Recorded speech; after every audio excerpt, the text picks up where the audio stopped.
Kravitz. Good morning. Good morning, Chief Justice Marshall, and may it please the Court. With Timothy O'Neill and Daniel Dwyer, I represent the Gianocostases in this matter. I apologize for my relative lack of voice this morning. So what are you going to find? Several of the justices will join you on that. The plaintiff's appeal in this matter presents two basic issues. The first is whether a negligent misrepresentation cause of action that results in, or negligent misrepresentation that results in death or physical injury is cognizable under Massachusetts law. And then if the answer to that question is yes, then the second question is whether the plaintiff's case here survives summary judgment. The answer to both of those questions is yes, and for that reason the Superior Court's judgment should be reversed. GWB also has a cross appeal on forum nonconvenience. Turning to the first issue, it has been the law of this Commonwealth for at least 80 years that negligent misrepresentation that results in physical injury can be actionable as long as there is a duty of care running from the defendant to the plaintiff. We know that from the Andrea-Tala case and from other cases. I just wanted to ask you about all those cases, Andriata, if I'm saying, and Vernon and Cowan, all the ones you cite. The defense says those are all cases of special relationship. Is that, and I haven't had a chance to look at them, so I'm asking you, is there something about, one was a pharmacist, one was a dentist. Right. I mean, do the cases turn on that in your view, or is that not? Well, I think the cases turn essentially on the question that Justice Cordy, I think, was also about to raise, of is there a duty of care running from the defendant to the plaintiff? And the answer in this case is unquestionably there is. Jennifer, the decedent in this case, was a client of GWV. They have a written agreement, and in that agreement, and you can see this in the appendix at page 812, GWV expressly acknowledges, and I'm quoting now, of course we remain responsible for any negligent actions on our part. So in this case, GWV has expressly assumed a duty of care to Jennifer to avoid negligent actions that may foreseeably harm her. Isn't the basic question what the company held itself out as doing? I mean, what did they hold themselves out as doing? Well, Janet Harris, of course, is an agent of GWV, Right. And so Janet Harris's job description, which is also in the record, includes assisting passengers with problems. That is exactly what she was asked to do here. And let me just make the point that the particular practice seen here of convincing injured or ill clients of the agency to stay and to seek medical assistance at the local clinic rather than going home is not an isolated incident. It is a repeated pattern that we see in the record by Janet Harris herself and by other destination representatives. There's an incident of a couple weeks before the incident. But I don't think there's nothing in this case that suggests Harris told the decedent to stay here and get medical treatment here because it's good treatment. No, that's correct. The representations at issue are to Jennifer's parents. Right. But after again, she was taken sick and had been sick for several days. Correct. But the representations at issue, I mean, GWV's duty that it assumed was to avoid negligent actions on our part, quote unquote. That includes negligent misrepresentations, whether to Jennifer or to somebody else, and in this case, Jennifer's parents. It's perfectly foreseeable that conveying false information to Jennifer's parents, who they know are making important decisions about how to best obtain health care for Jennifer, could foreseeably cause her harm. So there's no. But surely the parents wouldn't be relying on Ms. Harris to give them updates on their daughter's health. Well, first of all, let me just say, I mean, is that one of the negligent misrepresentations, that the status of her health was misrepresented by Ms. Harris? Well, she said she was going to check on her every 2 hours. That's correct. That's correct. I mean, there's a series of misrepresentations here, and let me just say Let's focus on the status of the health. Let's focus on that one. Do you think, is it your allegation that the parents relied on Ms. Harris to determine the health of her daughter? To determine the health, no. But what Janet Harris said she would do, among other things, she represented to George, the father, that she would check in on Janet every 2 hours. Okay, let's assume that didn't happen. We know that it didn't happen, and we know that George relied on it, and we know that, in fact, on Thursday, which is when Jennifer went from very weak to, catastrophically ill later in the day, Janet did not check in at all and did not do what she had represented. All right, that's one thing. But let's talk about what is part of your case that Ms. Harris made misrepresentations about the condition of the daughter. Yes, it is, Your Honor. One of the things that And she that said, it was reasonable for the parents to rely on Ms. Harris to give them, to assess their daughter's medical condition. it was reasonable to rely on what Janet was saying, and what we're not They've saying. already have doctors involved in this case. There are They've doctors already talked involved directly in the to case. Janet, That's correct. to the daughter. They've Excuse already me? talked directly to the daughter.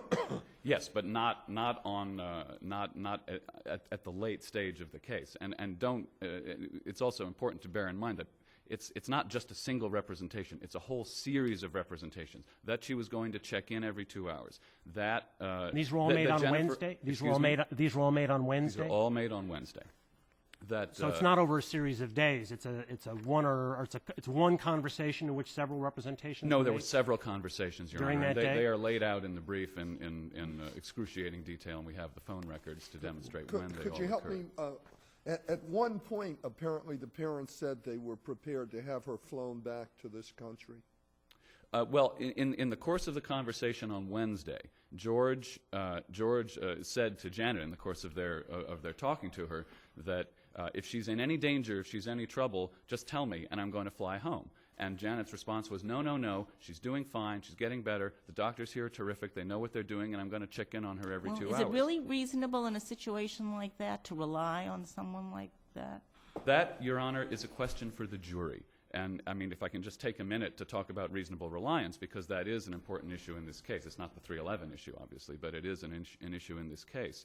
Starting with, this Court has made clear in a line of cases, most recently in Kuwaiti Danish, that reliance is normally a question for the jury. It can be taken from the jury and decided as a matter of law only in limited circumstances, and every case that we have found suggests that those limited circumstances have to include the circumstance of an express conflict, either because there's some other reliable source of information that is conflicting with what they're relying on, or because just by looking around, as in the Manahan case where you were told that there was a brightly lit alley and you looked down the street and you saw that it was dark. Can Or I you've talk got to you it about a more documented or something. fundamental problem I have? Before you get to 311, you've got to have false information conveyed, correct? Correct. Whether it's false information or not is a question of law, is it not? Well, I believe that proving falsity is something that we have to establish before the jury. Well, let me put it to you this way. If some of these expressions, the hospitals down here are good, the doctors are excellent, the clinic is wonderful, those are all opinions as a matter of law. So how can they constitute any false information? Respectfully, Your Honor, first of all, I would certainly disagree that they are statements of opinion as a matter of law. This Court has made clear in John A. Fry Shoe and in other cases that the line between opinion and fact is a shadowy line. It's difficult to tell. It's intensely fact-intensive. It depends on comparing all the circumstances, including the relative positions of the parties. And bear in mind that those circumstances here include the Gianocostases, who are up in Massachusetts, who do not speak Spanish and who have really extremely limited ways of getting information, versus Janet Harris, who is on the scene, who does speak Spanish, who is able to observe Jennifer and is able to talk to the people in the. So she certainly is in, and she spent years in the Dominican Republic.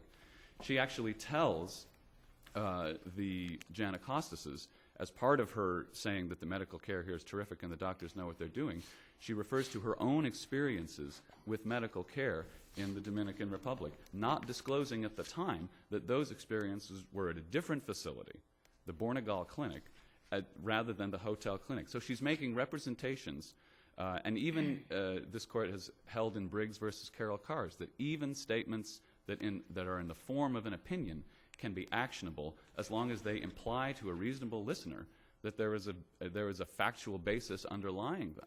Now here, she's not only implying a factual basis, she's supplying a factual basis. Did she provide false information concerning the condition of the daughter? She did, Your Honor. What was the false information? The false information was that she's doing great and that she's getting better. And was not that the information that was conveyed by the doctors as well, that We she's don't know, Your improving? Honor. We don't know whether she was just relaying exactly what the doctor said or whether she was making her own assessment. But in any event, we do have evidence in the record, and this is a memo. This is at page 851 of the appendix. This is a memo that she wrote to GWV's corporate headquarters or whatever in about a year after the incidents, in which she says that it was her view at some point that Jennifer was too sick or too weak to fly home. Now, that is information that, according to George, was never given to him. She says she told him. He says she didn't. At this point, you have to accept George's view. He also has testified that if he knew that his daughter was in that kind of medical distress, and also, by the way, he testified that if Janet had ever told him that she simply had no basis on which to vouch for the quality of care at the clinic, he would have gotten her out of there on Wednesday. I'm trying to separate quality of care from the condition of the daughter, which clearly she was not qualified to opine on, and clearly she got the information she got from both her observations and from the doctors who were treating her. So I don't see where you get a false representation with respect to the health of the daughter as of Wednesday. Well, what she represented was that that Jennifer is fine. This is just she's getting better. This is a condition that I see all the time. I have personal experience with this. As did the doctors. That was the doctor's conclusion as well. As of Wednesday. Right. That's what we're talking about. But the point is that those kinds of reassurances, those kinds of representations, obviously turned out to be untrue, and it was. But that has nothing to do with the conveying. She has no basis upon which to be... There was a medical error here, a medical misjudgment. There's no question about that. Is there evidence that she actually talked to the doctors? I believe there is evidence that she talked to the doctors, yes. And she didn't convey anything different than what the doctors conveyed, did she? We don't know, Your Honor. I don't know that. But I don't know that she did. What I do know is that she's adding... Did you sue the doctors? Excuse me? Did you go down and sue the doctors? I mean, this the case doctors was are not parties, Your Honor. No. So you didn't go down and sue the doctors? So no, you don't Your have Honor. any depositions or anything? You don't really know what went on down there medically? Well, we do have records, Your Honor. I mean, there are records in the appendix of what happened. We know that Jennifer was admitted on Friday to the Bornegall Hospital in a diabetic coma. So we know that at that stage, something has gone terribly wrong with her treatment. We also know, from records that we have from the hotel clinic, and these, if you want to look at them, are around page 1329 of the appendix.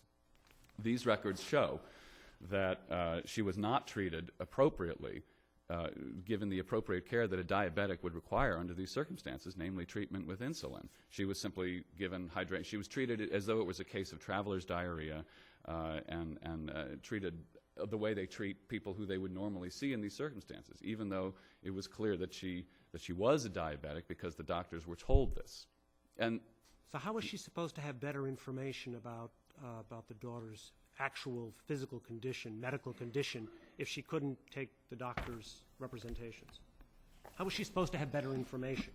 Well, we're not saying that the parents shouldn't have listened to what the doctors said. I mean, you've got to consider the entire sort of gestalt of what's going on here, which is that she's talking to the parents speak to the doctors on a couple of occasions where they're able to finally get in touch with them.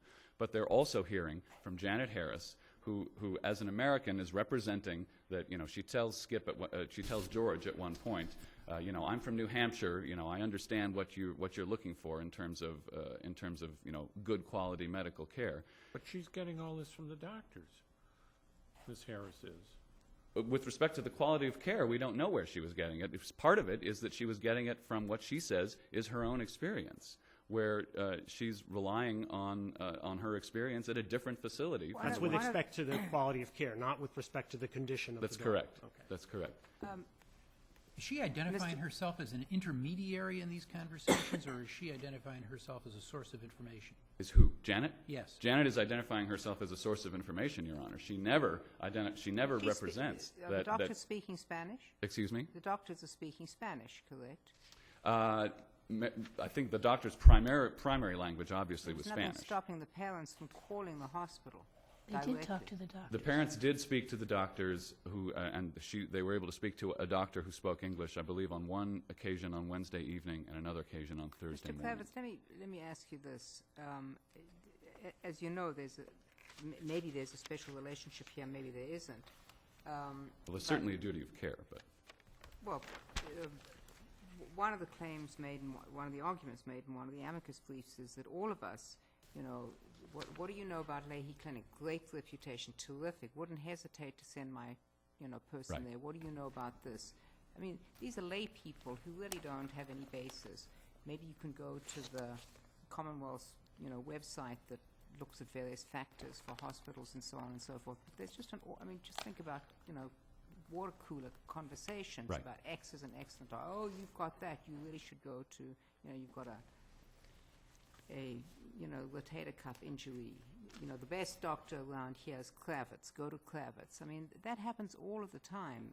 Are we going to hold all of those people liable? there's no need to do that, Your Honor, in the circumstances of this case, because this case is easily distinguishable from the kind of hypotheticals that GWV and their here's the amici have raised. next hypothesis.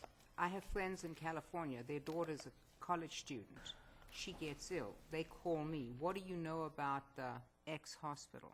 Fine, I say. Great reputation.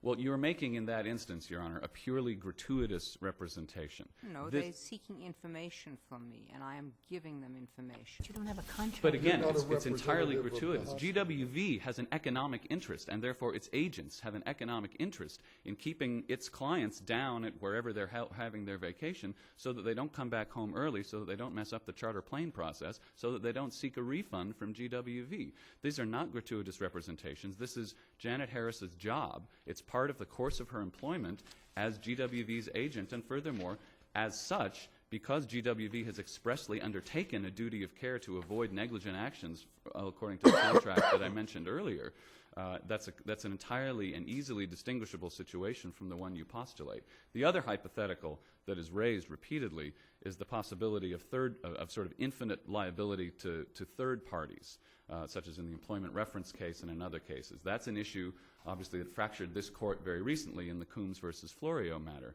Again, entirely and easily distinguishable from the situation here, where the plaintiff is identified in advance as a client of GWV, and as to whom GWV has undertaken an express duty of care.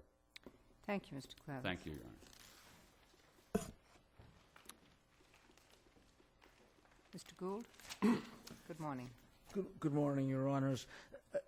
Initially, let me state that this economic argument about keeping people there is bereft of evidentiary support in the record. While plaintiffs attempted to establish it, they failed totally. There is not a whit of evidence to suggest that GWV got 1 cent of economic advantage if somebody stayed in the Dominican or went home. The charter flights are paid for by the flight, by the plane, not by the person.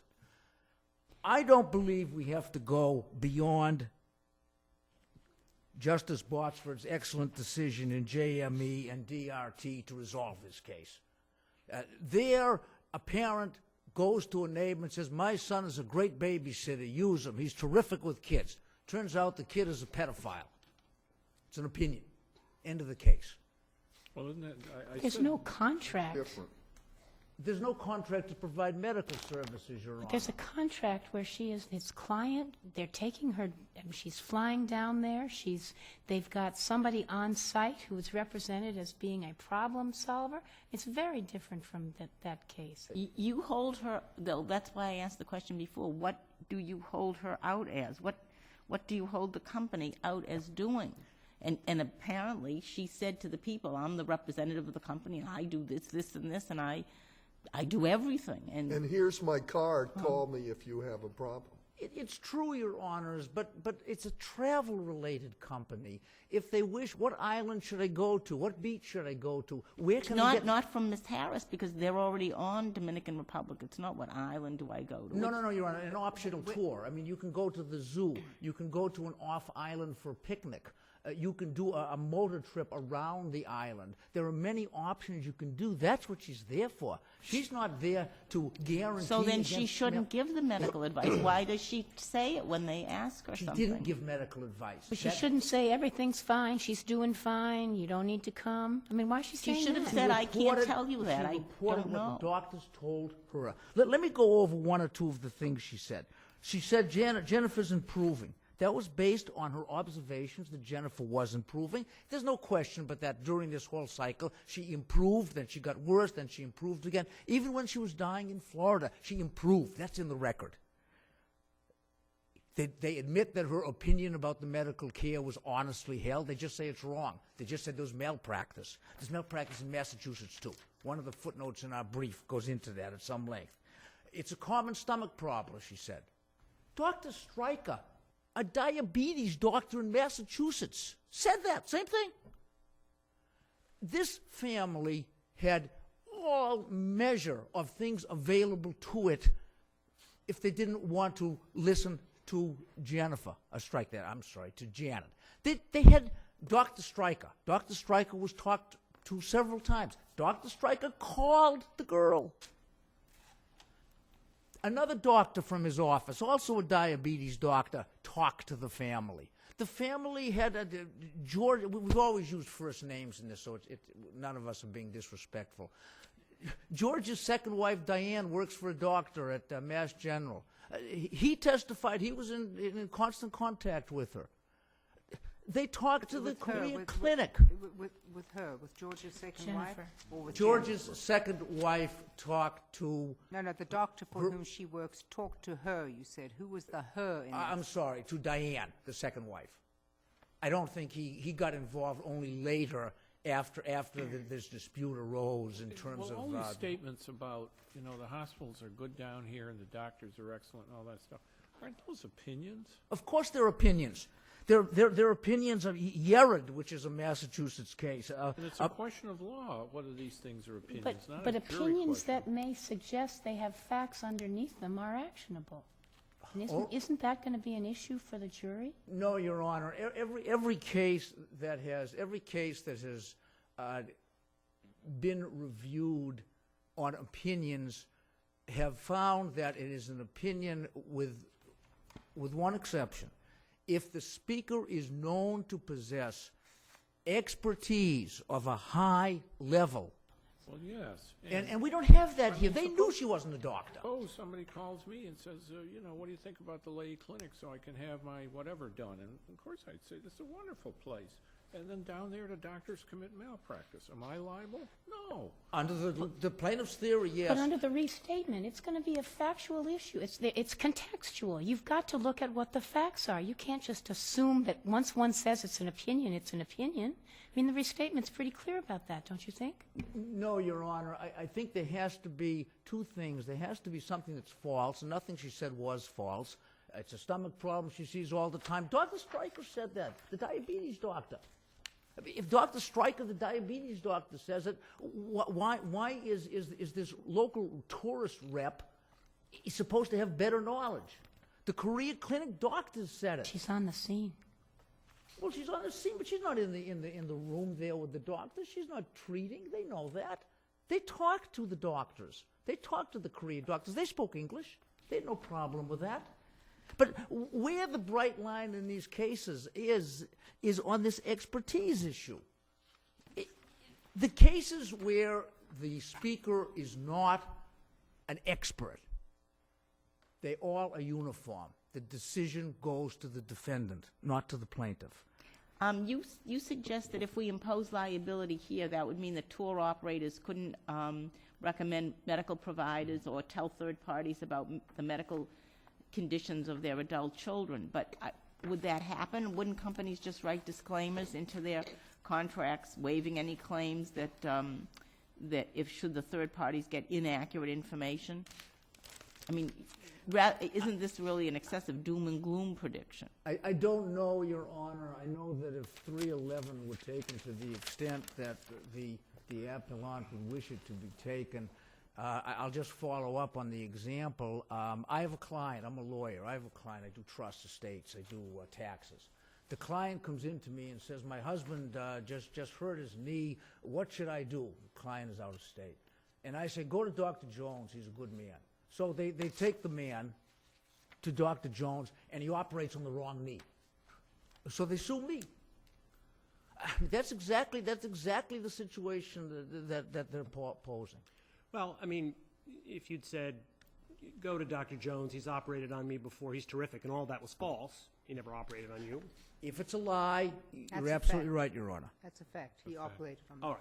Well, I think I take it, at least with respect to quality of care, at least that's part of what the plaintiffs alleged, that she was basically representing that she had been under the care, medical care there, and it had been fine. And she was. They Not don't, at, they not don't at the dispute clinic that. where we were at the hospital where she she's- ultimately was transferred. She said two things. She said that she has been cared for in the Dominican. That's why I think in our factual sense and in theirs, I think they go into precise representations. But yes, she had been cared for a variety of things at the Did she say Borno. she'd been cared for in the Dominican, or did she say she'd been cared for in that clinic? In the Dominican. She never said She she'd never been said cared for where. in that I clinic haven't because had the the clinic is set up for opportunity. tourists. Now, what she knows about the clinic is that she's been there. Tourists get sick occasionally. The clinic is there for tourists. They go there. None of them have complained. None. There is no record that Janet knew of people being unhappy with the treatment they got there. Yeah, I haven't looked at, usually the restatement, you've looked at 311, has a lot of examples. You've looked at them? Yeah, I have, Your Honor. Is there anything that remotely approaches this? No. I wouldn't think so. No. There I isn't. take it one reason, because the least 311 turns on false information, correct? I mean, it's one who negligently gives false information, and that's why, not false opinion, false information. But there is none here, Your Honor. No, I She's- understand, but I'm simply saying one reason why there may not be anything relevant is because the major thrust of your argument is that Janet expressed opinions, and to the extent that she expressed any facts, they were not inaccurate, they were not false, such as Correct. I received treatment in Dominican. That And is she correct. had no special expertise. And she clearly had no special expertise. The family, on the other hand, Turning, did. however, to this business about, I'm going to check on her every 2 hours, and accepting their, for summary judgment, that she didn't do that, and that on the day she really got bad, she didn't check on her at all, as I heard it. What do you do with Well, that? it- That's she- got nothing to it- do it's- with opinions or anything It's a else. statement of future intent, Your Honor, so it doesn't even fall within this this misrepresentation we're talking about. I intend in the future to check on her every 2 hours, but even if That she, may be actionable, correct? not under the sections that they've pled. No, well, okay.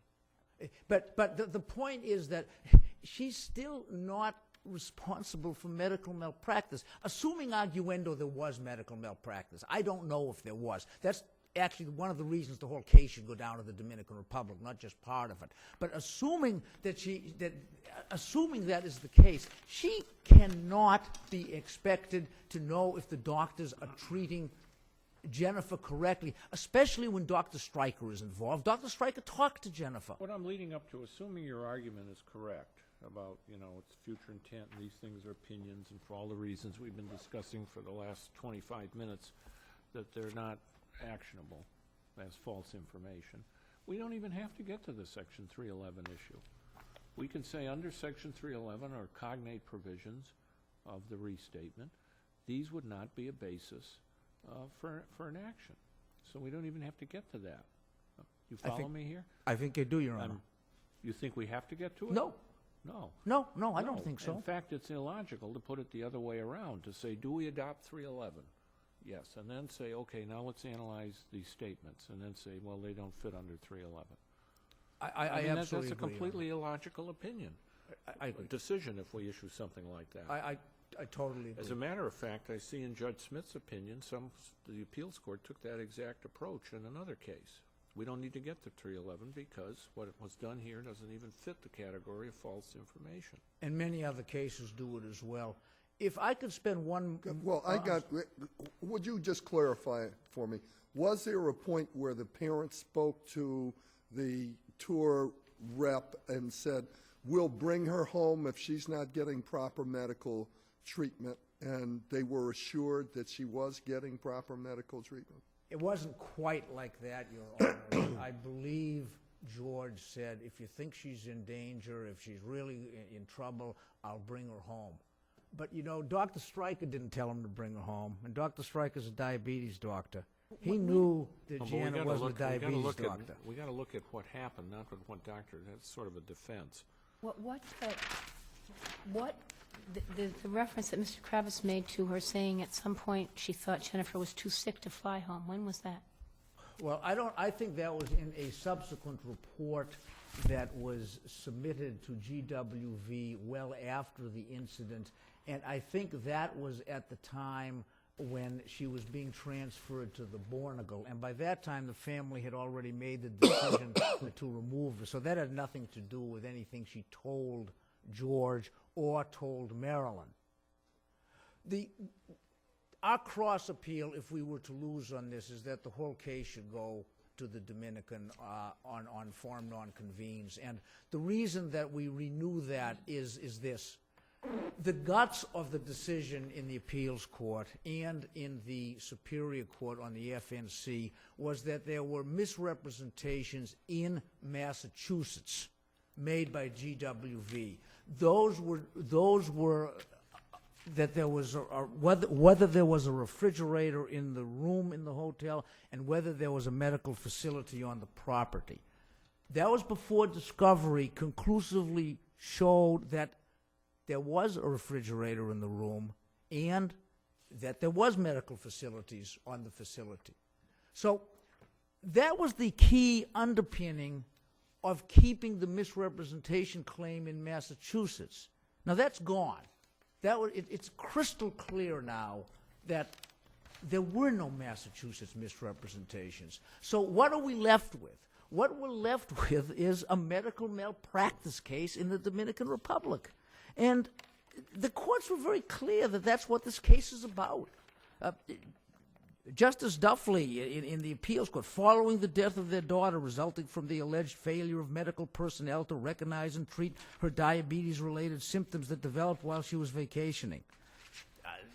The Superior Court as well. The plaintiffs filed this negligent action against the defendants following the death of their daughter, Jennifer, due to allegedly deficient medical treatment received while in the Dominican. It's a medical malpractice case, really from beginning to end. Well, that's really, what you're saying, if I digest this thing logically, is that's another reason not to reach the 311 issue. We could simply issue an opinion, if you're correct, that this whole thing goes down to the Dominican Republic. You could do that. Based on what you say are these two conclusive facts that are established in the summary judgment record, that no representations occurred in Massachusetts. I think that is agreed to by everybody now. If there are no other questions, I'll sit down. Thank you, Mr. Gould. Thank you.